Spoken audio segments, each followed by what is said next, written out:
মাজার হুন্তিছিতে আছে কিন্তু কইব এই বেটা মসজিদে যায় সেজদা দেশ আর ফড়াস কোনোদিন আল্লাহরে দেখছ? এই না দেখে নামাজ কার জন্য বরস, কার লেগে বরস? কিছু বন্ড আছে না কইতো না কবে নামাজ যে বরস আল্লাহরে দেখছ? যেই নামাজে আল্লাহরে দেওয়াস নাই নামাজ করে লাভ কি? কিছু বন্ড এই কথা কইতো না, এই যুক্তি দাঁড় করাইতো না। তখন আপনি কইবেন শুন তুই তোর বন্ড মুড়ি বন্ড ফিরের পিছনে 70 কেরা মরণ পর্যন্ত কাটাইবে, জান্নাত পাইবে না, বিনিময়ে জাহান্নাম পাইবি। যদিও তোর বন্ডের কোনো ক্ষমতা নাই, ক্ষমতার মালিক কে? সকল ক্ষমতার মালিক কে? ইন্নাল্লাহা আলা কুল্লি শাইইন কাদির। সকল কিছুর ক্ষমতার মালিক কে? জুড়ে বলেন না কে?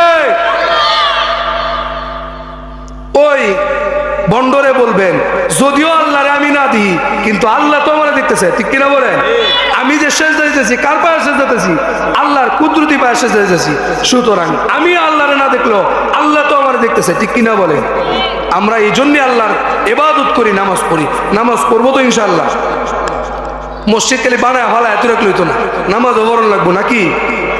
এই মসজিদে আল্লাহর নবী সাল্লাল্লাহু আলাইহি সাল্লাম বলেন আমি আল্লাহর সাথে মেরাজ করেছি আর আমার উম্মত দৈনিক 5 বার মেরাজ করতে পারবে। 5 বার মেরাজ মানে কি? 5 ওয়াক্ত আযানের পরে যেই ব্যক্তি মসজিদে যাবে 5 ওয়াক্ত জামাতে নামাজ পড়বে সে যেন আল্লাহর সাথে কথা বলে, আল্লাহর সাথে মেরাজ করে।